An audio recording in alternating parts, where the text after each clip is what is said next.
Yes, sir, man. I know we've been missing y'all. I know y'all been missing us, and we definitely been missing y'all. So we are back. You know what I'm saying? We're talking basketball. I got a lot of good topics tonight, man. I'm gonna go ahead and bring my brother on, man. Come on in, now. So, you know what I'm saying? I got to share the spotlight with my brother, man. Hey, you was quick tonight, bro. I was quick. I got to give people. You know what I'm saying? They want to see.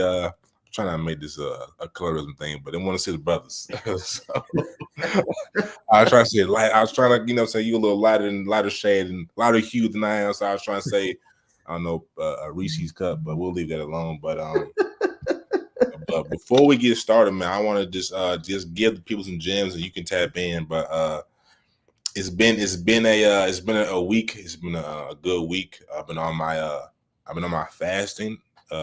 The old mad, you know what I'm saying, 1 meal a day, whatever you want to call it. And I'm saying, usually when you fast you get like a lot of knowledge. It's just been a whirlwind of good advice, opportunities.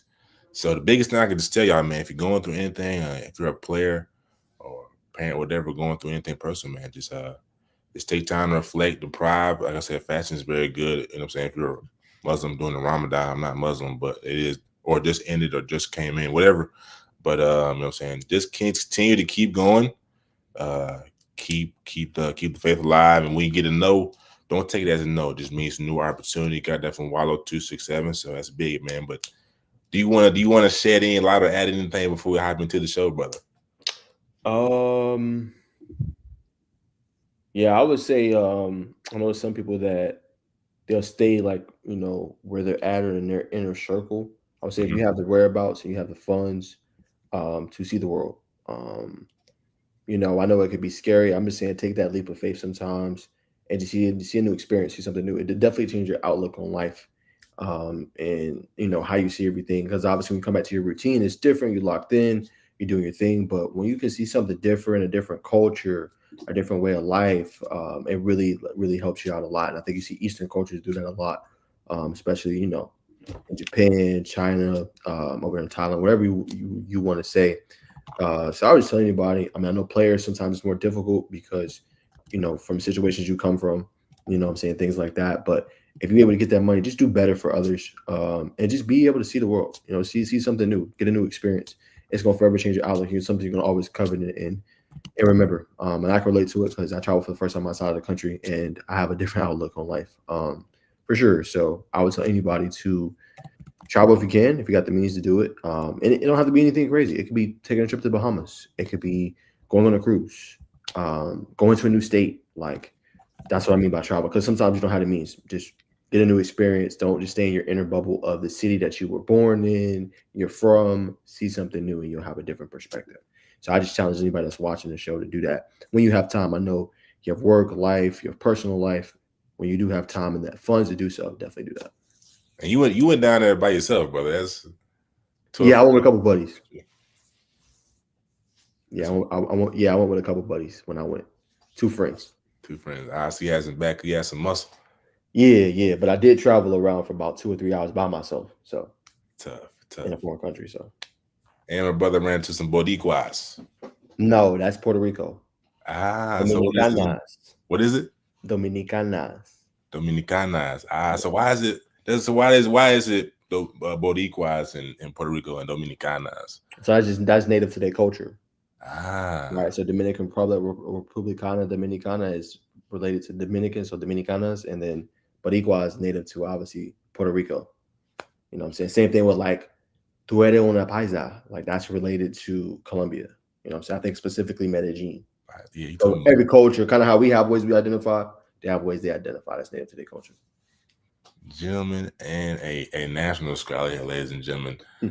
But we'll hop into the show, man. Like I said, big news. Now I guess you could say a hot topic. It's not really big news, but Stephen A. Smith, man, finds himself in the headlines. You know what I'm saying? More, not gonna say often lately, right? For good and bad reasons, man. We're gonna show this clip. You know what I'm saying? I'm sure everybody's seen it by now. The Lakers played the Knicks last night. And they lost, I believe, yesterday. He got his big contract. So this is Steven's statement, and I'll play Lakers won. The Lakers won. Yeah, I believe they won by two or four, Yep. right? With the overtime. Went to overtime. So basically, you know what I'm saying, LeBron, I'll blow it up so you can see my reaction on this podcast, which is fresh off the press. Look like Markeith Morris there to the right. You know what I'm saying? LeBron obviously said what he said to Steven. And I'll pull up the podcast clip. Hold on. Like I said, this is fresh off the press. Let me see when he posted this. This was 6:45 p.m. Let me share my screen one more time, ladies and gentlemen. We appreciate y'all tuning in. Not sure how many of y'all are in here right now, but we appreciate the love nonetheless. All right.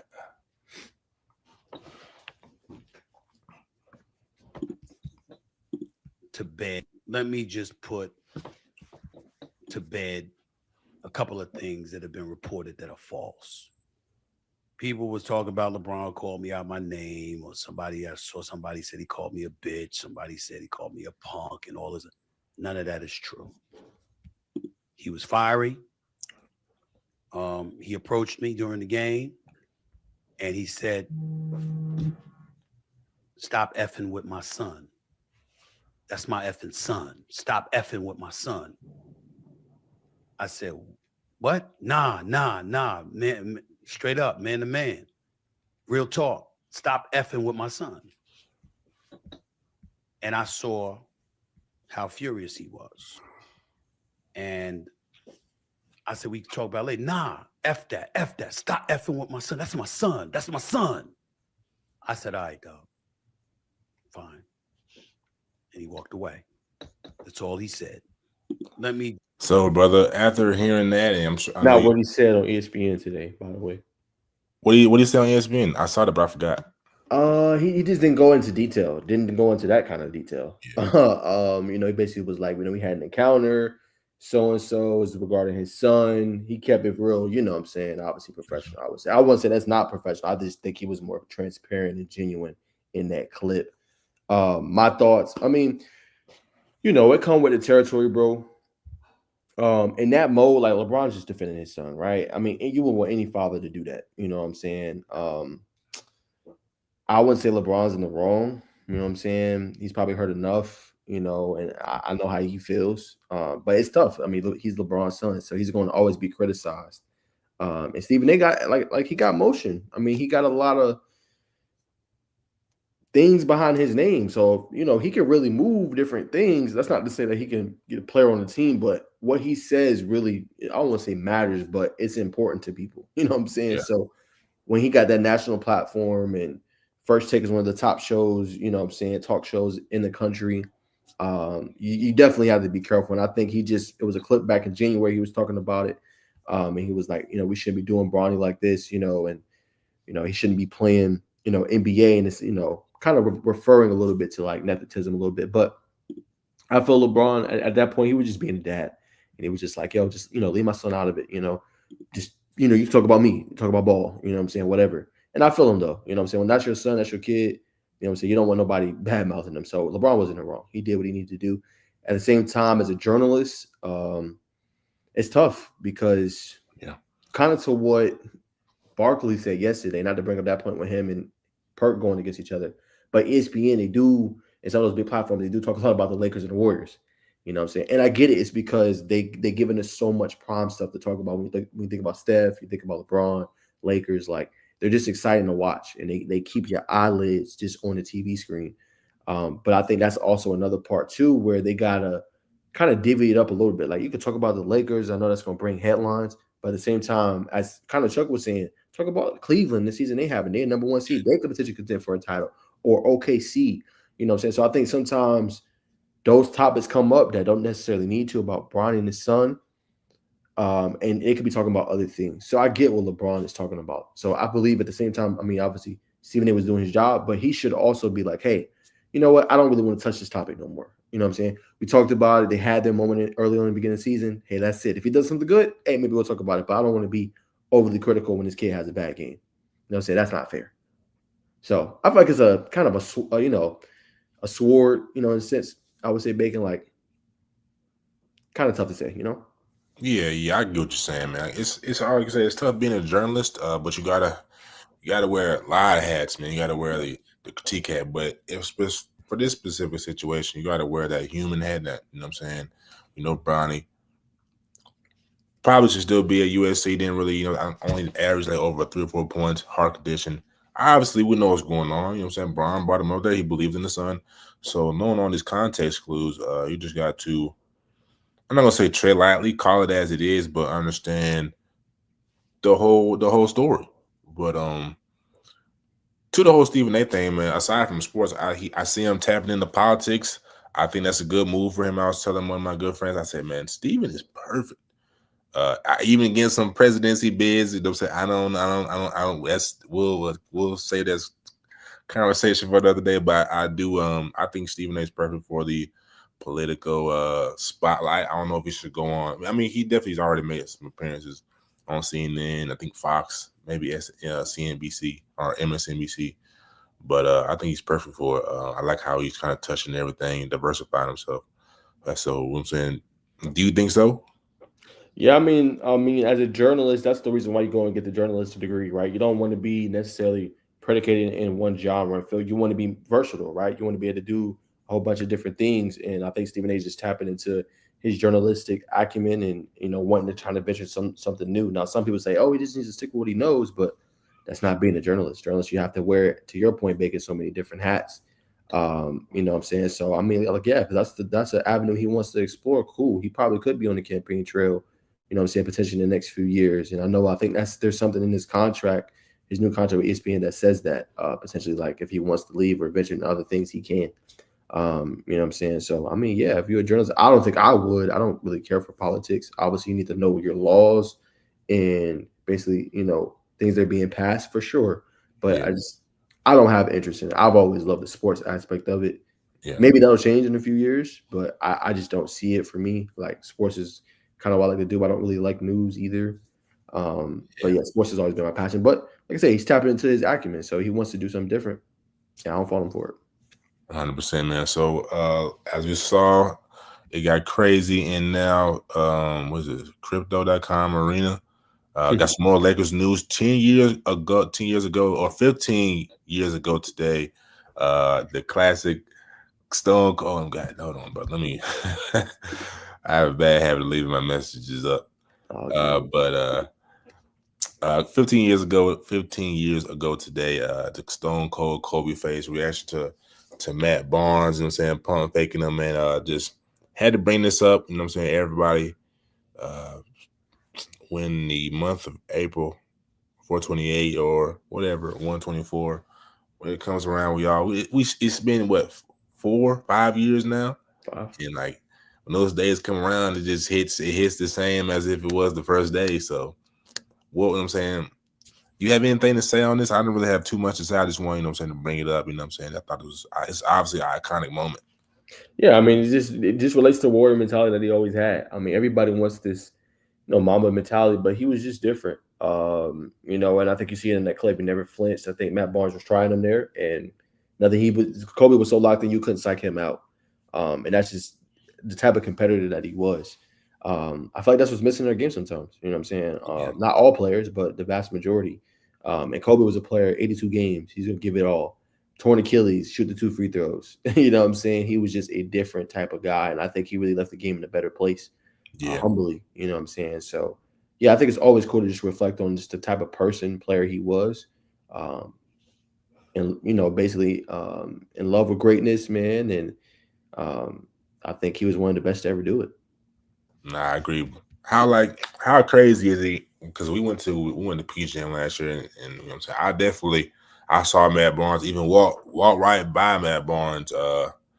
Didn't really I didn't say what's up. I just try to stay cool as much as I can, man. Being around, like, I'm saying, the athletes we be around, you definitely want to keep it cool and no one, I'm saying, chop it up. But like, to see him in that iconic moment, obviously got to show up and smoke with Steven Jackson. But like, just what is it like for you, what I'm saying, when you walk past some guys like that, you seeing like, damn, this was in that moment. What's it like for you? No, it's surreal. I'll be honest with you. It's pretty cool to be able to go to those high end events, like seeing Josh Smith, you know what I'm saying, at those kind of events. Matt Barnes, Paul George, Chris Paul, Bradley Beal, a few others we got to see. It's just super cool to see. I mean, all their hard work paid off to get them where they are, and seeing them having basketball teams, I think is great because they get to teach the young kids coming up, the things they need to do. Hey, how I got to this level, how you can get better, how you can fine tune your game. So I think it's surreal, man, because like I said, people you grew up idolizing to watch, and now getting to see them coach or just being in their same presence is it's crazy to think about. I agree, man. That's a perfect segue to enter into the Lakers Yeah. Celtics matchup this Saturday, man. Obviously the trade went down. The Mavericks fans are, what I'm saying, they going crazy. They, what I'm saying, they upset. I think I'd be upset. Maybe not as on level 10 as they are on. But do you think that the NBA is trying to make a little shift here? Obviously we hear our ratings are down, man. We got to turn this shit around. We're gonna let y'all slide this trade through so we can possibly get the Lakers and Celtics kind of, get the ratings through the roof. Or these, 100%. I You think mean, so? I don't know the level of involvement they had, but you have to think about it. Ratings are down, nobody's watching, and it's because the players don't give optimal effort for 82 games. That's Yeah. just the truth. But the NBA needs the 82 games in order to play these players that much, And it's go back to previous points we had. You need to have stipulations in there for these players. Hey, if you're going to get this kind of money, this is how many games you need to play. And that's what you see the NBA implemented. Hey, you're not going to get an All NBA if you don't play 65 plus games, right? And I'm sad that they had to do that, but that's just the reality because at that point, and that's what I loved about Kobe, you cheat in the game. That was one of his markers. Don't cheat the game. You know what I'm saying? And I feel like the NBA said, okay, hey, let's make some noise. Luka Doncic is one of the top superstars in our game. He got to NBA Finals last year. You know what I'm saying? They lost to obviously the Celtics, came up just a little bit short. You're talking about a player in his prime and trade him to a real esteemed and renowned franchise in the Lakers. And this used to be the rivalry back in the day. Two epic brands that are iconic global brands across the whole world, and they could potentially meet each other. I mean, that's box office, and that's what the NBA needed.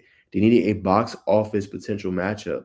You know what I'm saying? It's not going to draw the ratings of a Miami versus Denver, respectfully. You know what I'm saying? Or a Boston versus, the Mavericks, right? They need something to draw attention. Now, like before, that's why I think it's been so infatuated with the Warriors and Lakers. Those was drawing numbers. LeBron, Steph, right? Yeah. And go back to our point we said before too, Bacon. There's no rivalries. Tell me a rivalry right now in the NBA that you can legit say off the dome. Off the dome. When you brought this up a couple shows ago, I'm be ready. I was thinking about it. I've got to think on the fly again. I still think the Warriors and the Grizzlies, that's still a rivalry. We see Ja kind of chirping at LeBron, but they don't. Those games aren't. I'm sure they're televised. Maybe they're not. I haven't really seen. I think that game was on TV, but Ja, I think he did play that game. So I say Memphis Warriors, Lakers Warriors. I think Cleveland Boston. I mean Cleveland Boston. That's a rivalry. Outside of those, that's where the Knicks definitely got a rivalry with Boston. Knicks Hawks. And you could say OKC with some team, but it's not not really. I mean, those the ones I mentioned, I think those are bona fide rivalries. Like Lakers, like I said, Lakers Warriors, Celtics, Celtics Cavaliers, Knicks Hawks, Knicks Boston for sure. Outside of that, not really. No, I mean that's my point. Like there really is none. Like obviously Knicks Hawks, but what's the regularity we see that matchup regular season? Right. Right now, before when the rivalry was brewing, we seen it in the playoffs. We haven't seen that iteration since then, since Trae Young and the Hawks made the playoffs, right? So basically, what I'm trying to say, Bacon, is like these are not rivalries or things we see often. Cleveland just started getting good again, right? Past 2 seasons, right? Knicks kind of the same thing. They've been kind of on the downtrend, right? Last year had a better year. A lot of people wanted to see Boston versus the Knicks. Knicks couldn't get over the pace. There's a lot of injuries, right? Maybe we'll see that this year. So I mean, I think that's why the NBA did it. Now it's like, oh, wow, the playoffs are going to be exciting. Who's going to come out of the West? Will it be the Lakers? Will it be OKC? Can the Warriors with Jimmy Butler make a run? Can't forget about Yoke. You know what I'm saying? Yeah. Obviously, the Nuggets, right? It's just more intrigue, and that's what they desperately needed. They needed more intrigue, which is why I think you see it, and why we're going to have a great matchup on Saturday: Lakers and Celtics. Celtics bona fide, obviously contender. Lakers would want to put themselves in the same conversation. How would they look with Luka Doncic against a bona fide contender in the NBA? I think they're gonna do good, man. I haven't watched them closely, but the times I have watched them, I know our good friend Jeremy Johnson. I don't know if you saw his tweet. He had some news. Well, he kind of critiqued Luka about him taking turns thing, which we saw last year when he was with Kyrie. They kind of took turns, but Luka's an efficient, tough shot maker. I think you give somebody. I mean, that's pretty much the role Kyrie was in when LeBron was in Cleveland. Kyrie come down and hit tough shots, and LeBron kind of handled the rest. I think Luka will be able to give LeBron some minutes off. He'll be able to rest and prepare for the fourth quarter. I think it'll work. Jackson Hayes, I think since he's been starting, has been one of the top, if not the top, defensive big man in the league, which is surprising that they've never brought Jackson in and shifted 80 to the 4 and let him play the 5.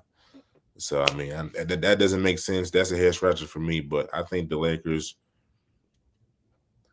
I expect them to be in the Western Conference Finals. Will they make the finals? I don't know. Like I said, it's going to be wide open. But I think the Lakers, they got a good opportunity to make it. 100%. And you know what I'm saying? We'll see obviously what happens there. You know what I'm saying? But they've looked good since the Luka trade. They're 9-2, but everyone's like, oh, what if they come crashing down? I think Luka wants to be great. He did it with Kyrie. Come on, man. You're talking about LeBron, who's a top 5 player right now. They can't figure it out. And then you got a basketball savant and JJ Redick, who's obviously showing the acumen he has as a head coach that can adjust. Yeah, man. I mean, that's a deadly combination. Man, they throw Bronny in there, man. Bronny might come off the bench, average 10. And real talk. You never know. But now, what's your take? Because recently there's been like a lot of talk about. I mean, there's been chirps about LeBron on steroids. Man, on the steroids, man. You know, on steroids, man. They need to stop, bro. The man just take care of his body, but that's what it comes down to. But everybody want to say, "Oh, he's taking steroids." He's taking care of his body. Same thing you're seeing with Derrick Henry in the NFL. Yeah. Right? He's spending $350,000. Brawler's spending $1 million on his body, bro. And stay consistent with it, bro. That's it. You stay consistent with something, you're going to yield results. That's all he's done, bro. You know what I'm saying? I don't think he's taking nothing. He's tuning like a fine wine, man. And like Stephen A. said, I got to agree. I think he's the GOAT of longevity. You know, and then you add in a 5th ring, we might have to have those uncomfortable conversations. Say what you want. But the fact that he's playing at that level, who else is playing at that level at that age? Nobody. That's all I'm saying. I agree, brother. I agree. LeBron, the Lakers in 6. Yes, sir. We'll get to the topic. Right now, folks. We're getting ready to bring up another chapter. You know what I'm saying? I've covered Sandy Creek and Cedar Grove for some time. You know what I'm saying? The state championship game of football. People still bring that up. And another moment in history that will be logged probably for some time. But you broke this down very eloquently yesterday on the show. First and foremost, let me ask you this, because I'm assuming you watched the game. Was Sandy Creek lined up in the 2-3 was he inbound? Was it, or did they? Yeah. All right. So first and foremost, you said Manny Green in the far right hand of the screen. If you're in a 2-3, everybody knows when you're trying to attack the zone, you must have somebody. Let me see. Can you see my cursor, bro? Yes, I can. All right. So you must have somebody in the high post position. That's the weakness of the zone. So you inbound the ball. You talked about getting the ball to Manny Green, right? You move him to this position. You want to give him the ball. You know what I'm saying? Obviously, you got some space to create.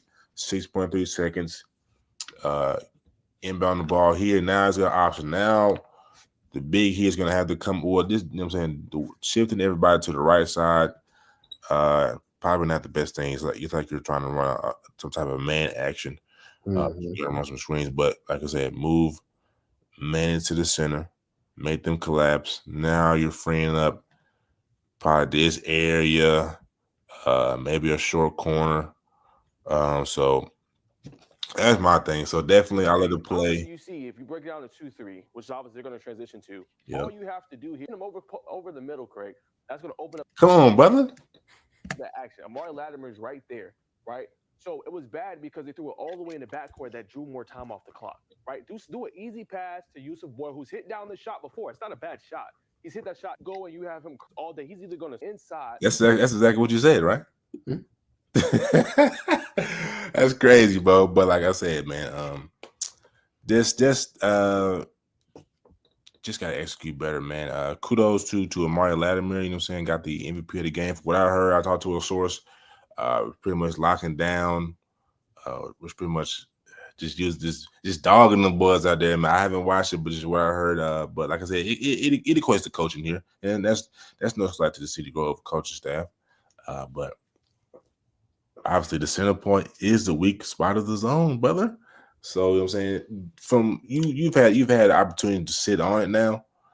Did you notice anything extra of how they could have maybe done this better? So in the game, they had 8 seconds. They threw the ball in the backcourt that took 2 more seconds off the clock here, Mm. which I tried to mention there, which made it to 6.3. Right. So I know they was playing really good defense. And Coach Nickerson's a phenomenal coach. 3-time, obviously, back-to-back champion. One of the best coaches we have here in the state of Georgia, right? Yes. But what I was saying here is, and I was not trying to critique the Cedar Grove coach. I'm just saying in that moment, I know it's not college. I know it's not NBA. You have to get the ball, though, to your best player on the floor, right? The championship is on the line. You have to figure out a way to get the ball and live with the results. So all I was saying was you can have him do a curling action where he gets to that middle spot of the floor that y'all can see, obviously, right there. If you get to that part, it opens up everything, right? Why I say that? Have Yusuf Boyd do a bounce pass right there. You know what I'm saying? Latimer's going to probably come up, right? That's going to draw that big. I don't know if you have your cursor. Yeah, I got you, brother. But just go to that big. Here, Yeah. So if Manny Green curls inside, right? he's And got he to come goes up. to that. He can take a 8 to 10, I guess you could say, foot jumper right here in the lane, mid range. I know analytics doesn't like that, but it's a high quality shot, right? Yes, it is. Or he can drive to the cup, draw contact against obviously that other big that's on the other side near Floyd, Javante Floyd, not Latimer, but the other one, and he can go to the foul line. That's what Amari Latimer was doing, right? He was going to the cup, drawing contact, getting to the free throw line. Mhm. Or think about this, right? You got a lob threat in Javante Floyd right there. If he collapses the defense right there, and let's say that guy comes up on Manny Green over here in the middle, you can lob that ball up to him for an easy dunk slam. You up one with maybe 4 or 3 seconds to go. All I Absolutely. was saying there was, I just feel like them going back and forth, and I want you to play the clip. It's just, I think they could have ran it maybe a little bit bad. Again, not trying to critique the coach. I just think in that possession, you get the ball to your best guy. See, and then like Manny's just standing there. I just don't agree with that. Now we seen it. We went to his game, Yusuf Boyer. We saw him hit that same shot that's in the game into overtime. Again, it's not a bad shot. But I'm just saying, with the game on the line, you get the ball to your best player. That's Yeah. all I was trying to say. I understand. Obviously, the coach Nickerson's gonna try to take that away, but you still want to get your best player the ball. Right. So even you bring it back to this point. Like I said, I would already have somebody right here. Yes. And obviously, as a chess match, you got to be 1 or 2 moves ahead of yourself. You obviously coaching against another coach. You know what I'm saying? He's 1 or 2 ahead. He's and it's chess match, so you know what I'm saying. You're trying to be 1 or 2 ahead of yourself because you really don't know what your opponent's going to do. And I would cancel out your opponent outside of what you've already studied pre-film and what they've been doing during the game. So like you said, have somebody here or flash them here. I would, you know what I'm saying? Obviously, if you're here, they claps down, you know what I'm saying? You could have 2 guards here. Like you said, I like having big men here for a live threat, you know what I'm saying? Easy one over the top. But say, like I said, the ball goes here. These 3 kind of collapse. Mm-hmm. You have a wide open here, dribble pull up. It's just so many options than just having them, you know what I mean, go into the on there, Yeah, and that middle is still open. still open. Like ball goes here. I would have liked to see. Let me see if I can stop it right. He's either going to score through contact. All right, yeah, boom. So here, um, like somebody could have dove. I mean, obviously he knows the play's going to him, but dive down. Mm-hmm. Come here because he's gonna go there. That's kind of gonna mess up the spacing. But Obviously, the I obvious. think he's Damn, I'm really going. going to This scorch thing's time going off the too clock. far. Let me back it up where I want it to be. All right. So obviously, he knows you got to give the ball to him. But I'm probably going to, like I said, going to Manning for that little mid range, brother. So it would have worked either way because it could have got the shot they wanted 2.7 seconds. So he throws the ball to Manning, punt fake, beats. This is probably Mari here. Or you know what I'm saying, draw the foul, but even then, you know what I'm saying, he Scorch just time don't off the lose the clock. game Get on the an ball air to your ball bench shot. player. Let him go to the cup and get So it I back. mean, it's a combination of nerves and I say lack of execution for sure. But like I said, it wasn't a bad shot, but No nerves, you know, these are young men, young kids out here. facts. Yeah. All right. Let's see to the notes. All right, man. Coaches, top 5 coaches in GHSA basketball come from any classification. I'll go one. We'll kind of go back and forth. I think number 1 overall consensus.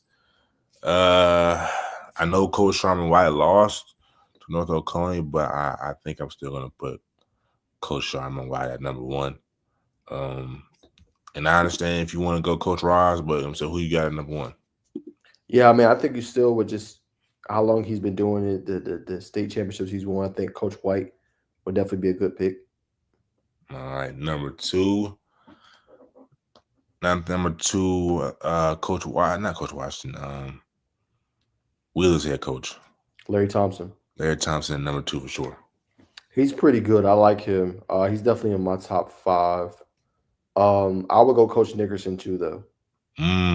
Coach Yeah, Nicholson too. Coach Nickerson from Sandy Creek. I like what he's been able to do. And this year, he didn't have the same Yeah, talent as a roster this year. yeah. You look at all the talent that he's had over the last few years. He did more with less this year. So I want to give him credit, but I will put Thompson at 3. Okay, Thompson at 3. I'm at 3. I'm gonna go Coach Nick. And 4, I go Coach Rick. Coach Rick. Yeah, another impressive. You know what I'm saying? That team was not thought of as a basketball school. What he's accomplished the last 2 years, I think he's definitely one of those top coaches. Okay, I'm gonna go Coach. My goodness, Norcross. Don't tell me his name. Coach Matt. Coach McMillan. Yes, I'm gonna go. He didn't. He had some players this year, but not like teams he's had in the past. Mm-hmm. And I think I saw them at the Georgia High School Elite Classic. Not Georgia High School. Yes, Georgia Nike High School Elite Classic. And you know what I'm saying, that was a good win. And then to beat McEachern in the opening rounds of the playoffs, that just speaks because I thought McEachern should have been around you know what I'm saying, Elite 8, Final 4 range. So with that upset, I think that speaks to him as a coach. No facts. I mean, like you said, they got Nasir, they got obviously Jerron Salisbury, but definitely not the same amount of talent they usually had in years past. But he always knows how to just be able to have these guys play at a high level. So I mean, credit to Coach Mack again. I mean, that was a big win against McEachern, who's my title pick. Coming into the playoffs, and he was able to go on the road and beat him. A really good team. So yeah, Coach Mack's definitely a top coach. You already said 4. Yeah. All right, so 5. I'm around that with Coach Ross, man. Gotcha. I think my 5 was Coach Mack. Okay. So not too bad. Not too bad. Y'all let us know when you watch. You let us know how we did on that. I think we did a damn good job, man, for sure. We got to see some of these teams. I didn't get to see North Dakota, but for them to be there, that speaks volume. I mean, to upset Pace Academy, that speaks volume. A very talented team, man. Eric Chatfield, Chandler Bing, and the rest of the gang. So this is another question for you, man. The people like it when they play at Georgia State. We know Macon is like a central location from South Georgia and North Georgia, but it's just a better atmosphere. Just a better atmosphere at Georgia State. You know what I'm saying? Newer facilities, better fan environment. It's a smaller, I don't say smaller, smaller arena. You know what I'm saying? You get a little more crowd noise in there, but is it possible? And or do you like it there? And is it realistic? Is it realistic to make that happen going forward? I mean, is it realistic? I'm not sure. It all depends. Obviously, GHSA has to make that decision, see what they're going to do. Is it time? I would say definitely it should be in consideration. A lot of coaches have been clamoring for it as well. They've even said, playing maybe the semifinals at Georgia State, maybe playing championship at Georgia Tech, whatever it may be. But I think the kids deserve that. I really think they do. Just in terms of coverage for our state, and that's why I'm glad I did that clip as well. I know it got a little bit of controversy, obviously, with me breaking it down. But that's what I want. I want more discourse around basketball. Obviously, on the radar hoops, relentless hoops, BTS report, um, Kyle Sandy. There's so many great guys that do a phenomenal job. But there needs to be more discourse around our state around hoops. And I think you draw more discourse when you have them at top end venues. When you go and look, excuse me, at some of the other states, like maybe North Carolina or other places, they're playing in a college facility. You know what I'm saying? It doesn't necessarily have to be a Florida or something like that, but they're playing in a college facility. And I think we have great facilities here in the state. We got teams on the rise in Georgia Tech, obviously Georgia. I didn't see Georgia State a lot this year, but really great arenas. And obviously that Georgia State arena is fairly new. I think maybe 2 or 3 years old. I think it would be great for not just the fans, but the players be on that big stage, it being televised. And think about this, Bacon. We didn't even talk about it. What makes the football championship so great? That is number one is at it's in Atlanta. It's at the Dome. I know they've had at Georgia State in the past, but at the Dome, I think that makes it big. The kids get they get to see themselves on that field. Um, so yeah, I think that. So, like you said, before it was at a college football stadium at Georgia Right. State. They moved it to the bins because they knew, like, one, it's great for the players because they can eventually like, wow, if I could do this on the high school stage, I could do this in college and maybe even pro and potentially play here, right? But then two, the fans, all the draw that it brings, right? And then three, there's college coaches that actually go to these state championship games from all over, right? So that's Mhm. the point. That's why I bring it up playing at a college. Coach Sharman, not Coach Sharman, I'm sorry. Coach Damon Stoudemire can go right across the street and see some great hoops. Hey, maybe is there a kid we forgot? Do we got an open spot available? Hey, who's that 2027 kid, 2028 kid? Without having to go to a Nike EYBL or a Peach Jam or an Under Armour circuit or a 3SSB. Not saying that those are bad. That's not what I'm saying. Those are great, obviously, opportunities for the players, but they get to see up close and personal right then and there. And I think that's what we're missing. And we always say, well, the kids, they get, you know, basically they're overlooked. More kids should have offers, but what bigger stage than that? Dang, and the coaches go back and think, how did we forget about that kid? How I didn't know about this kid, Makai Joyner? How did I know about this kid, Thrasher Wilkins, whoever it may be? They can go right there in their backyard and go see them. So I think that's also the allure as well. They're less likely, in my humble opinion, to go to Macon and do it. But like I said, it's not the worst facility, but I think it would do a lot good for the state. It'll have more eyes on the state of Georgia. And Mhm. obviously, it'll go great for the players because they're getting exposure. If you're a freshman playing in the state championship game, that's great exposure for you with college coaches coming to see you. No Absolutely. matter what level, you know what I'm saying? It could be college coaches from wherever. Hey, man, we're going to get down to Atlanta. My last point, I'll throw it to you, Bacon. On3 just released a top 100 for 2027 class. Guess how many Georgia players were on it? Maybe one, 9. nine. They're the tied second most in the country. Only other one that's up is the Florida with 10. I think they're tied with Texas. You see what I'm saying? We see it every year. We see Stephon Castle doing his thing. Isaiah Collier winning Western Conference Rookie of the Month. It's time to have more discourse around our state and to get it to a level where we're celebrating these great athletes. That's all I'm saying. I don't disagree with anything the GSC is doing. They do a great job, but I'm just saying that at the same time, they need to keep looking at ways to improve it and make it better. I agree. They already made the drive for football. Why not spin back and do it for basketball? To you, that was a great point by you, man. It's easier for college coaches to get to you, man. Like I said, they're in the hub. Georgia State, Georgia Tech, UGA, Kennesaw State's on the rise. So West Georgia, you know what I'm saying? Go Wolves. But yeah, I agree with you, man. Just the logistics of it just better, man. Stop playing with these kids' future, man. Men's basketball, it's some more, I guess you could say, college recruiting. But we got some, first per Joe Tipton, some Italian prospects, two elite Italian prospects are making some noise right now. But before I bring them up, we see a lot in the NBA recently. We see Luka Doncic, you got Zachary Ricochet, Alex Sarr. I even throw Rudy in there, Rudy Gobert. Um, who's one more I'm missing? You can say Dyson Daniels, but it's a lot of foreign players coming in, making some noise, which is a good thing. Can't forget about Victor Wembanyama, who's probably going to be the face of the league.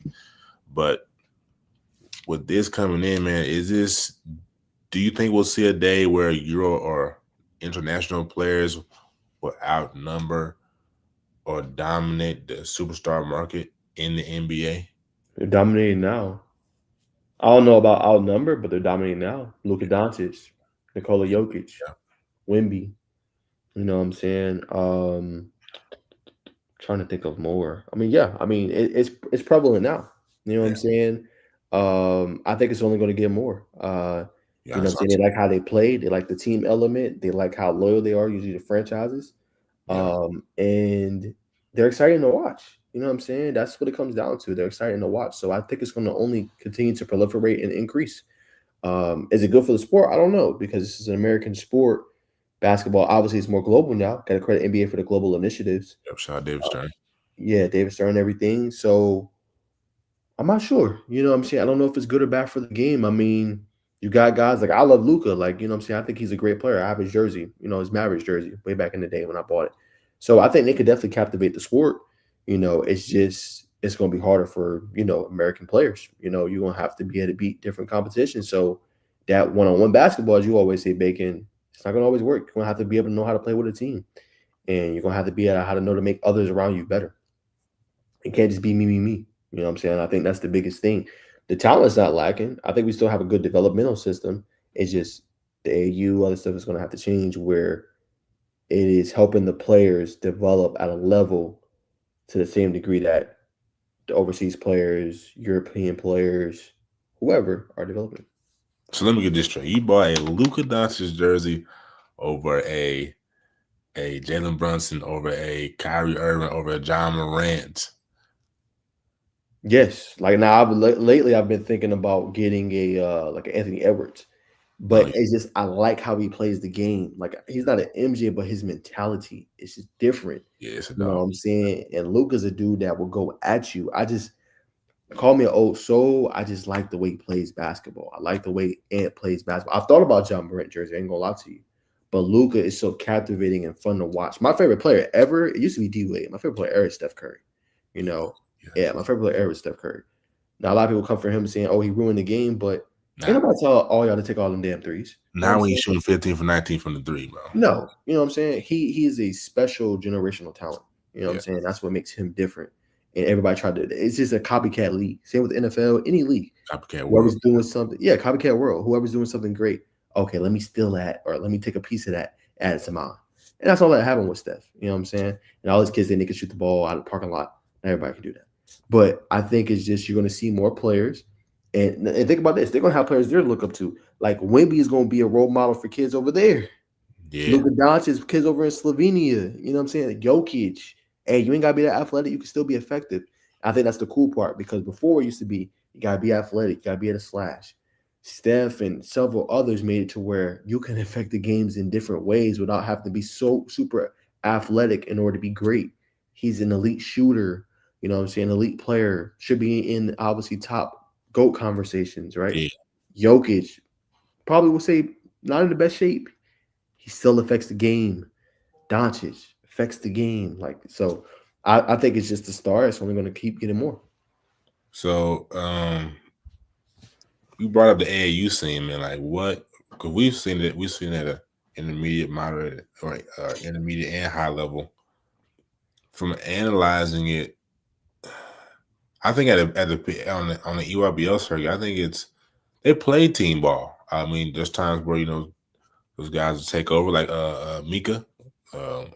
He's domestic, but obviously he comes from his roots are from overseas. But just what would you like to see differently in the circuit? I think the circuits are great. I think when it gets to like that level, like Nike YBL and 3SSB, I think they do a great job. I'm talking about coming up like youth basketball. I'm talking about like, Grassroots. yeah, like grassroots, like seventh, eighth, ninth, you know what I'm saying? Like 7 years old, 8 years old, 9, 10, 11, 12, 13. Just instilling the right habits in them before they get to that level. You know what I'm saying? I think the competition is great. I think they do a great job with that and attracting some of the top athletes. I just think development, skill shooting, skill practice, moving without the basketball, defending at a high level, being a two-way player, rebounding the basketball, high energy, effort. Like there's more to the game than just scoring. And I think that's lost right now. Mm-hmm. If you can do other things, you can still be a great NBA player. Go look at Patrick Beverly, Draymond Green, Dennis Rodman. You know what I'm saying? Um, Jimmy Butler. He could score. Don't get me wrong, he could score, but he affects the game in other ways than just scoring. You know what I'm saying? You go look at guys like Desmond Bain, even though Yeah. I don't like him, Dylan Brooks. They're just affecting the game in other ways than scoring. You have to do more than just score. A lot of people can score. What else can you do? So I just think they have to do a better job of not always. There's nothing wrong with going viral. I know obviously internet has a good part in it and getting you exposure, but doing a better job of making sure the game is going in the right direction and making sure that you teach the players the right way to play the game instead of just me. Let me go viral. Let me go on ballislife.com. Like there's more to it than just that. You know, respectfully, like actually be a good teammate. You know what I'm saying? How can I? Because it can't just be you. You could be a superstar player, drop 50, you can still lose. Right. Buy into the team element, how I made my team better. Oh, he had 30 and 10, but on defense, he had 9 steals. That last steal helped us win the game against that team. That's what it should be about. I agree. I think Nadoji Ojiemi, if I'm saying his last name right, Yep. McEachern is a prime example, man. He just the Milton. guy came in, hustled, you know what I'm saying, played defense, was like coined the Dennis Rodman of high school of GHSA basketball. And guess what? Didn't have an offer. Pie, I think finishing up his senior season. Boom, KSU offer came up. Hey, there you go, son. Come play for us. We like what you do. So it's that simple. Just small things, it's little things, allow the compound interest to success, to your dreams, and all of the above. Exactly, brother. But let's get into these Italian players. I should have did my research. One of them's got I think it's Versace. Yeah, Ferrari. It's Francisco Ferrari. Is one of these young men's last name. I meant to look it up, see if there's a relation. But let's look. Let's check him out.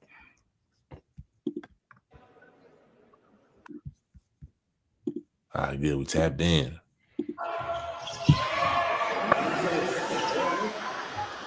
Let's just turn that down so we can analyze quick off the dribble. Was that off the screen?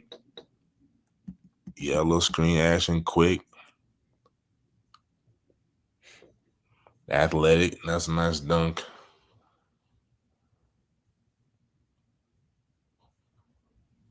.6'9", stretch 4, playing professional basketball, similar to like the Luka route. Yeah, he's athletic as hell. Can handle that bad boy Euro step. Is he left-handed? He's right-handed. Over the shoulder fade, looking like Ginobili out there, man. Give me that. So obviously, man, the kid's elite, man. This is probably gonna be another star in the making. This is per PDT scouting. I just tapped in, man. They do a very good job on the international scene. Armand Jovic, not sure, Jovic, but he's 6'9". Holds offers from St. Mary's, SMU, DePaul, Kansas State, and Washington State. 2025 recruit. I'm sure this will blow up now that Joe Tipton has posted this. Obviously, 338K impressions. I'm sure schools are going to be searching for him, man. Let's see. It's got one more. David. Hopefully they say his name. Torresani. Rossani. Yeah, Okay. Torresani. Non hanno mai fatto fallo di default. Playing defense. Exactly everybody like international players. Mm-hmm. Full game complete. Complete game. Hey, playing the We got passing lanes, 3 man. defensive highlights already, baby.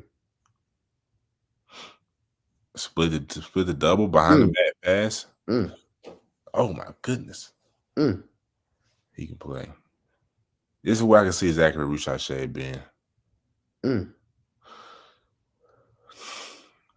And that's nasty. He's quick out the dribble. 6'2" prospects, been playing professionally. He has been playing professionally, so 2 professional players, but remains eligible for the NCAA. Currently receiving Big Ten interest. Yeah, he's nasty. It doesn't really matter which one I like better. Obviously, both of them could play, but I think I like David. How you say it? Torresani? Torresani. Mm-hmm. I like his little game a little, just a wee bit better. But Ferrari's definitely can go. Any extra words before we kind of transition? I just kind of wanted to talk about him and show the highlights. I think great prospects. I'm glad you brought them up. Definitely got to go check out that account. But great job by Tipton. Just obviously showing who these guys are. Provide more exposure, obviously, to them. But I think you get a full gamut of what they can do. Right, Peterson showed that he can kind of be a two-way guard for you. You know what I'm saying? He can handle the ball at an elite level, elite shot maker, get to the rim. He's not just looking to score; he can also set up his teammates and feed others. So a really like complete game to be that young. And you look at obviously Francesco Ferrari. I mean, another guy, 6'9", probably can go up to like 6'11", maybe 7 foot before it's said and done. Can defend the rim protector, can extend defensively, can obviously shoot the basketball at a high level, get to his certain spots, and he's athletic. When you had an athletic, what I'm saying, you're gonna be kind of a more complete player. So I think 2 really good prospects. Yeah, two very good prospects. And again, this is not just coming down to American players. We'll get ready to talk about De'Aaron Peterson, who received high praise from Bill Self, saying he's the best prospect that's ever come through Kansas, and a lot of legend. Well, I'm sure he's talking about it during his tenure because Will Chamberlain has played, but he did coach Andrew Wiggins. Let's see what's next on the topic list. We were talking about Miss Child. Where? Yeah, she just got a prediction. Oh, hold on. It's De'Aaron Peterson thing. My bad, brother. It's right under that thing. I'll kind of play a little clip. And I'm talking about De'Aaron Peterson. The best to me, Darren's the best player we've recruited since we've been here.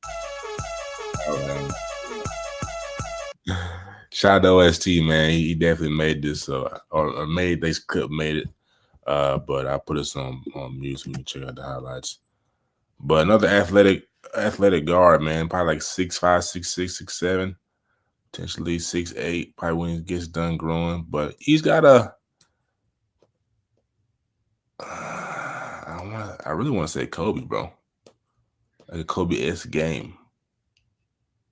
He plays like whatchamacallit. Who's that? You remember that player way back in the day? Not that far. He just recently retired. Reminds me of like Rudy Gay. Rudy Gay? Okay. Yeah, you know what I'm saying? Just the shot making, pull up ability. They kind of have very similar games. That's not a knock on him. That's obviously it was a 15-year bet. Yeah. You know what I'm saying? But I mean, he gives me a little bit of resentment. But hey, he could be way better. You know what I'm saying? But he gives me a little bit of that. But obviously, like I said, Nate Smith, player of the year, obviously in that conversation. It's obviously phenomenal. And that's what Kansas needs. Kansas has been missing that. And I think that's why they haven't had the year that a lot of people expected them to have. They just don't have that elite guy to constantly get buckets. And that's what he is. That's exactly what he is. De'Aaron is he's a beast, bro. He's gonna be somebody when he gets to the NBA. He's gonna set the league on fire. And like I said, the younger talent that's getting ready to go in, I think it's gonna kind of bring that dog back. We got Ace Bailey going in. You got what's his teammate? Dylan Harper. You'll have Cooper Flag in there. A couple European players will kind of come through. Potentially, obviously, Trey Johnson. I don't know if you've been seeing his tape. He's been spectacular so far. Derek Queen, you can't forget about him. VJ Edgecombe is another one the next draft. Got to think about Caleb Wilson in that conversation as well, potentially. It's a lot of great talent. Absolutely. So we're going to talk about Miss Chavez, who also received the Naismith Trophy for the ladies. Got some interesting. You said she got a crystal ball. Yeah, I sent it to you via DM. Yeah, Texas. Yeah, let me pull it up for the audience. Good looks. Yes, sir. Why we are the dynamic duo. Yes, sir. Hey, we're moving synergy apparently. Facts. All right, here it is. Here it is. So this is via Texas Insider. Sorry, got so many messages. Justin Wells, 2424. He's lost extra prediction in favor of the Longhorns landing number one prospect Aaliyah Chavez. She's set to announce her commitment on March 25th. So a few weeks away. She's obviously been a great player. I'm sure on that Naismith list, Donald's All-American. This is huge. I mean, they're recruiting at a high end level. I don't believe Texas girls basketball has been maybe a powerhouse, but she's doing the same route of like a Dylan Harper Ace Bailey. Like she's going to a program that is rising, but definitely could use her talent. And she's going to be the best player. She's going to be the top player there. Obviously, got Brianna Preston recently, who was here in Georgia. But I think that's a player. I mean, she's going to play day one. I mean, 100%. She just has a next level type of game. What I like about her is she doesn't shy away from matchups. She likes to go one-on-one with people, not just one-on-one. Like she's a complete basketball player where she can facilitate, create her own shot, create for others. But she likes going up against the best competition, and she likes competition and challenges herself. So I think she's going to be a great pick for them. Obviously, we'll see. But usually, On Three is on it when it comes to predictions. So the fact that they have this going, I think, is huge. But what is your reaction? Nah, I agree. So she's from Texas. I watched her documentary about the visuals. If you love documentaries and you're a big fan of Leah Chavez, you need to go check that out. It definitely gives a deep dive into her story. You know what I'm saying? She got a very interesting story, very, very interesting lifestyle. But like I said, she's from Texas. She stayed at but Monterey, Texas, where she's from. And in that doc, Theo asked, I'm saying or she was asking in the interview, like, so why did you kind of transfer out, go play with other players, you know what I'm saying, to win a state championship? She was like, man, I like to stay where I'm at. I like to take that challenge of I can play anywhere and be successful. So, you know, so she's very big on just hooping at places that are on the rise. I think Texas is a perfect place. They had a big right now, but just already knowing her, coaches at one of her playoff games, so that's a good sign. But I mean, she stay at home, stay close to home. She's really family oriented. If people get to come see you, so that's big. Also a big fan of Kobe. Every shoe in game, she's definitely going to wear the Kobe's.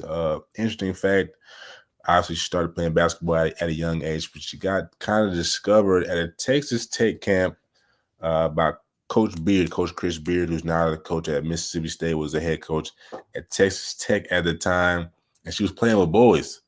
She had like a mohawk, so she gets done killing, and you know what I'm saying, coach comes up to her like, you kind of going crazy for a young man. He's like, I'm a girl. He was like, what? No way, you're not a girl. So that was cool. You know what I'm saying? Shout out to the women. Let's see, but yeah, it's pretty much. See, you got this player, yeah. But she's real home oriented, man. So she's definitely a dope doc. The visuals again, but you know what I'm saying, she can shoot the curve off the ball, kind of like a Steph, Kaylin Clark. She's definitely gonna be somebody that people are gonna want to see at the next level. Obviously, the top ranked player in class of 2026. But I think Texas will be a good. Probably a perfect spot, man. 100%, man. Shout out to her, man, getting out the mud and staying. I mean, she has the chance to cement her legacy as one of those top end players. I mean, similar to Caitlin. I mean, Caitlin, obviously, I know, some people, like her, don't like her, but she got out the mud at Iowa. You know what I'm saying?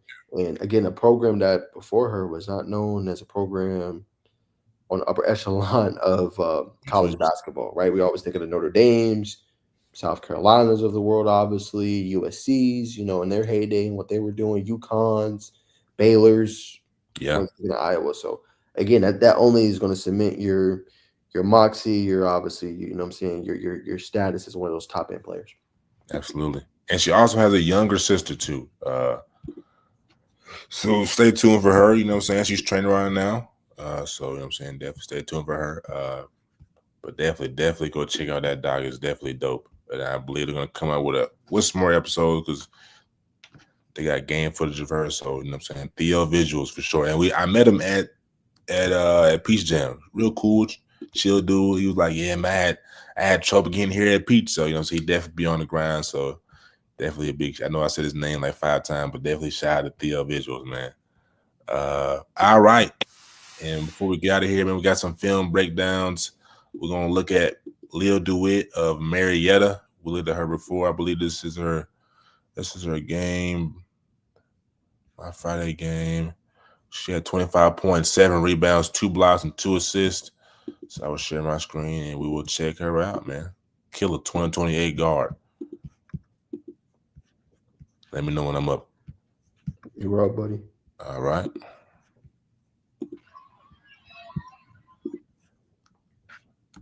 Spat this thing up, man. Just tricky off the dribble. Lord. Yeah, she's tough, bro. Oh yeah, that's that freshman. Yeah. She can ball, bro. Yup. She dropped like a crazy stat line. I know we're doing the film breakdown. She dropped a crazy stat line. Like recent. I think she won like Region Player of the Year as a freshman. Yeah, she cold. I just wanted to say that. Nah, she cold blooded. Yeah, she cold. Out the screen, out the pin down.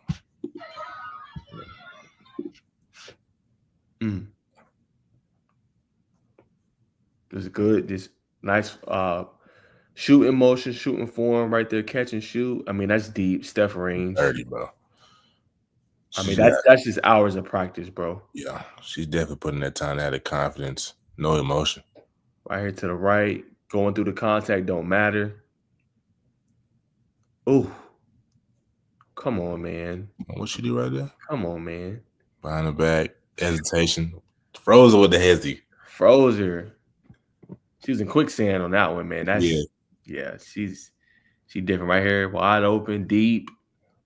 Unconscious, bro. She's gonna be next up, bro, for sure. Near logo. Right, looking at the transition. Nice float. Solid.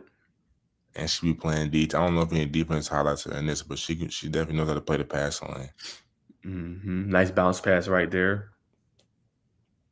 Knows how to change the pace. A little bump right there to create some separation. Pass to the corner. Smooth, man. That's some solid film, bro. 25, 7, 2 blocks, 2 assists. Yeah. Elite. A name to know, Leah DeWitt, right? A name to know, Leah DeWitt. I believe head coach is see if I can find a coach DeWitt. You know what I'm saying? Derek DeWitt, man. That is a top prospect. Absolutely. You be coached by your pops, man. That's different, man. Maybe one day we get a little doc going if you're tapping in. You know what I'm saying? We get something emotional, man. I'd love to tell you a story one day. But Westlake, Charles Matthew tagged me in these highlights. You know what I'm saying? I tagged you as well. 2025, 2024 sophomore season. Member of the Georgia Stars. 13.8 points per game, 3.4 rebounds, 2.5 assists, and 2 steals per game, man. That's elite. That is elite. And as a sophomore, man. Transferring in from IMG Academy this year to Westlake. Got a little ad here. And by the way, for those watching at home, we got a really good basketball game going on right now. Tri-Cities Woodward Academy 5A state championship, man. Go check that out. I know Bacon will be on the back end checking that out with Jalen Wingfield. Right now, coming on the end of the first quarter, it is 11-11. So 2 really great programs, 2 great coaches, but they're going neck and neck right now. You watching it live? Yeah. I love to see it, brother. Yes, sir. All right, I think you should be good. Yes, sir. All right. Charles Matthews, like I said. Where is this? This ain't You got the Westlake on there. Yeah. I thought that last building was supposed to be chilly. Oh, you got to go back. Bro, look at that step back. Step back jack. Right here. Pivot. Oh my goodness. Come on, man. I want to see my Deep boys. range. Yeah. He's Come on. nasty. Oh, split it. Oh, look at the crossover. Oh, that was nice, bro. It's from that Carrollton. Oh, easy dunk. Dunk me. Hey. Play both ends, man. I play both ends. Chapel Hill. Pretty good basketball team this year. Good basketball team, yeah. Ooh. Come back to it, stay in motion. That's a pro move. Come on, man. That's how you play without the basketball, though. Yeah. That's how you stay in the sight line. Hey, I'm going to pull this up. Easy money shot.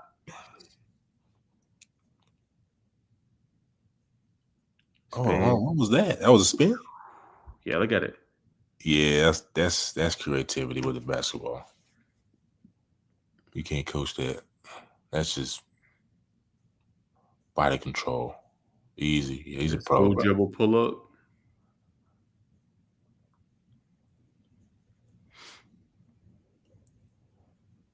Oh, I thought Ooh, the hezzy. I thought he was gonna pull up too. Yeah. Man, that hezzy was nasty. Yeah, so I like his start and stop ability too.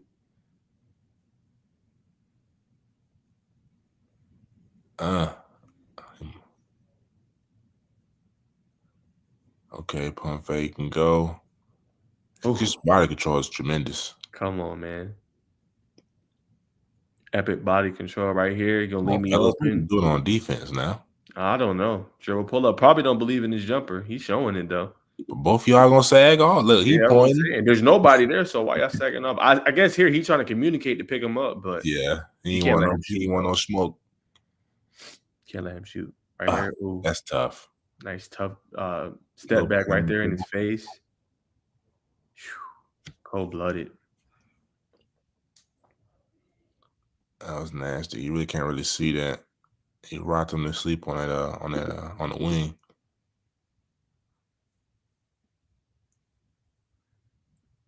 This has got to be Pacelli. No, this is not Pacelli. Get him off me. In the lane through traffic and one. Smooth J. Good form, good release right here. It's McEachin. Nice. And one. We'll do like 4 more. These highlights I can watch all day. Ooh. Ooh, man. Good defense, reading the passing lane. Get him off me. Big body. Yeah, that's what the weight room will do for you. Right there, just too slow. Too slow. Let me get to the cup. Easy basket for my team. Nice dribble with the left hand. You got to stop ball, man. Yeah, you do. That's not his fault, though. He's got to slide. He's got to slide, cut that off. And then the other one's supposed to rotate to the weak side. But all right, 2 more. Here against DC looks like. Oh. Oh, look at that behind the back through traffic. And what? And one. All right, that's a perfect way to end it, brother. Charles Matthews, man. 2027? Yeah, 2027 guard, man. It's like you said earlier, man. It's a lot of talent in the peach. He's definitely going to the NBA.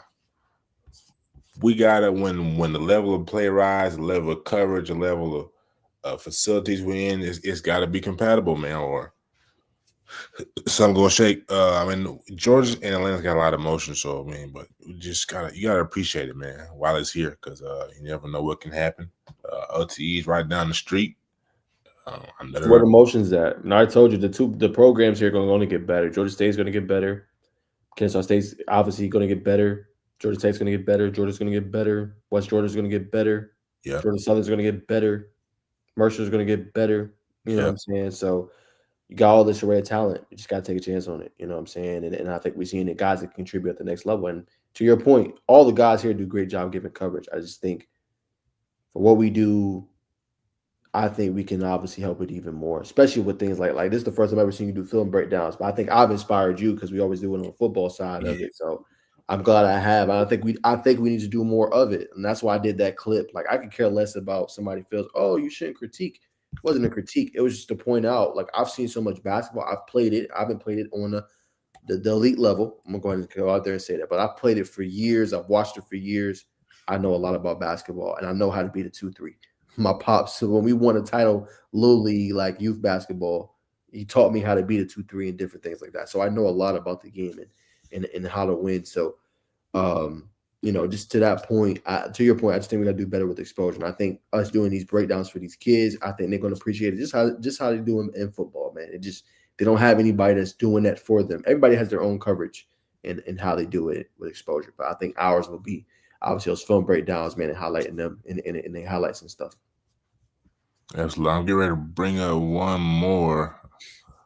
I'm trying to find highlights versus what. I might just do a game highlight. I don't see his full game highlights. It's gonna be Harper Reef, man. A kid from my area, plays at East Coweta High School, man. The shot to cover off the ball was highlighted by Southern Hoops Report on the 3rd of March. 2026, like I said, he can shoot the cover off the ball. Was a region player, first team all region, 2 3-point champion, co-MVP classic, co-MVP at the MLK Classic. So we're gonna check him out, man. Put your blinders on because he will burn your eyelids off. All right, this is the game at Westlake.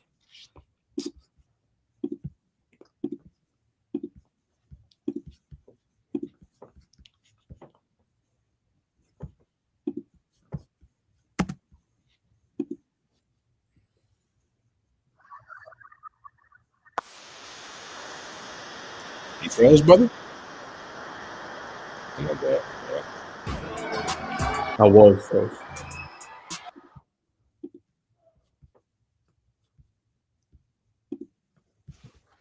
All right, this is versus Westlake, February the 4th. That gym I know like the back of my hand. Good steal, ready to read the passing lane. Good pass. Hey, Big David ask you right there. Quick shot, man. He gets his game from his pops. You know what I'm saying? His pops was a player back in that. I think his pops played for Coach Oates, I believe. Coach Nate Oates. Back before obviously he was, you know what I'm saying, big time. We'll get finished in traffic right there like that. But he's been nice Court pass. and one. We're on his back, ref. Look at Coach Maxwell, man. Great defense. Yes. The way that he tags the ball on the drive. He got a great feel for the game, man. That's why I like. Let me go to YouTube. I'm wilding. That's what I like to look at right here, right? Because he could have pulled up there and took the 3, but he got to the soft spot right there and spot he feels comfortable at. Faded, drank. Smooth.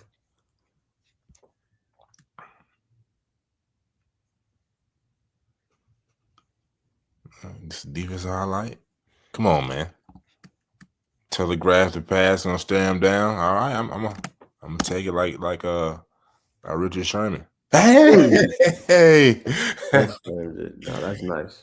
That's again. That is Reeve Harper, man. East Coweta 2026 guard. Go get him, man. He's special.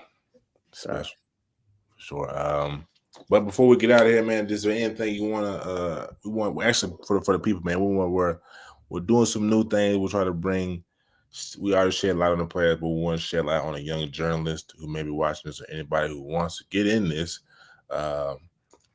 First, we want to let y'all know it's not an easy road. It's not a lucrative road early on. And that's not to discourage y'all. Like, we're just keeping it real, bro. Like, you got to really put your head down. really grind. Like that would be my word of advice. It ain't for the weak. If you in this for money, you come out better go anywhere else. And the only thing I'll tell y'all is, no matter what industry you go to, some of you can start with 100K, some of you can start with 50K. You're probably not gonna start that with journalism unless you know somebody. You know what I'm saying? Now, it doesn't mean that you can't yield good results. Go look at the contract Stephen A. just signed. Go look at the contract Charles Barkley has signed, and several others. It can be lucrative, but you're gonna have to grind to get there. You're gonna have to create relationships. That's one thing I'm gonna tell y'all today. Biggest advice. Relationships is key. If you don't have relationships, forget about it. It's gonna have to be somebody you know. You know what I'm saying? Or, relationship with a player, relationship with a coach. That has helped me elevate more. And I'll just be honest real quick from my journey. My relationship with Tay Harris probably hasn't even been a year. I met him last August, but we hit it off. We was cool, talking with him the whole time. He let me break the news of him going to Georgia Tech. I knew for like 2-3 weeks before anybody else knew. But what I pride myself on is keeping things under wraps until, what I'm saying, having that. I would rather not break something to make sure I got that relationship still intact compared to what you probably learned. Like, hey, if you got it, go ahead and break it and verify it and trust it. True. But I'm saying is also important to relationships, because our relationships, you don't get as far. That has helped me open up more doors for myself. You know what I'm saying? Being a more trusted, vetted writer, obviously, building more with the Georgia Tech fan base. People hitting me up like, yo, how do you connect with players so well? How do you know all this information? That relationship there really helped me elevate. So I'm just telling young journalists out there, it's all about relationships, and don't burn yourself out. You can burn out. Just do a little bit, you know what I'm saying, and just make sure that you also taking time for yourself. Now, it is for the young. You can also be old and do it. But if you think about family and everything like that, it's going to be hard because it's almost a 24/7 type of gig sometimes, a lot of the time, and you're going to have that balance. Now, if you're young, you're single, I say go for it.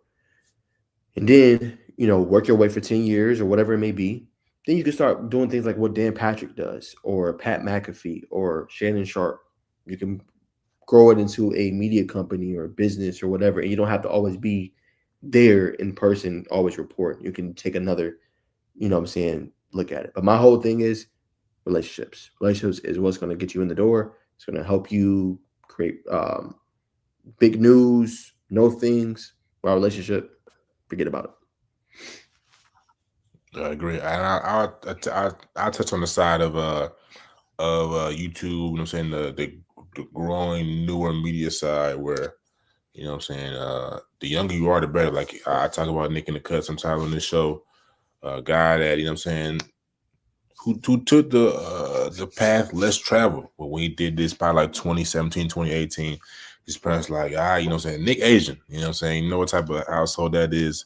Once you become a doctor, lawyer, the whole anything you could think of, and it's like, nah, my mom and dad, I wanna do the camera thing. So I think cleared out his savings, bought an expensive cinema camera, and just dipped and said, I'm gonna go follow some teams around. You know what I'm saying, hit some lows. Like I believe he said, got with a team, coach overhyped the team, and they really weren't them. They really weren't him. So but still kept going. Started shooting music videos. Really was in the trap. You know what I'm saying? So and eating PB&J, sleeping on people's couches, going from couch to couch. But now you see him shooting Jerry McCain, shooting CJ Stroud, shooting a top quarterback out in California. That Doc's going to drive you. You can see it if you tap into his Patreon. But I said that to say, man, the younger you are, 17, 18, you may have to buck. So you may have to jump off the porch, so to speak, and go all in on yourself. It's better to do it at the age of 18, 19 than to do it 25, 26, 27. You can do it 25, 26, 27, but it's just the perception of you at that age is a little different, and you don't have as much responsibilities. But the biggest thing is, man, if you're passionate about it, man, just go for it and go all in. Like you said, like Nas said, the relationships, be genuine, treat people the right way, have some substance to you, and everything will come back tenfold, man. Just it ain't for the weak, but it's for the ones who love it, and for the ones who are willing to go chase it, not chase it, attract it, but pursue it. And be different and be consistent. Consistency is key, man. So, but that's the gym that we're driving for the upcoming media.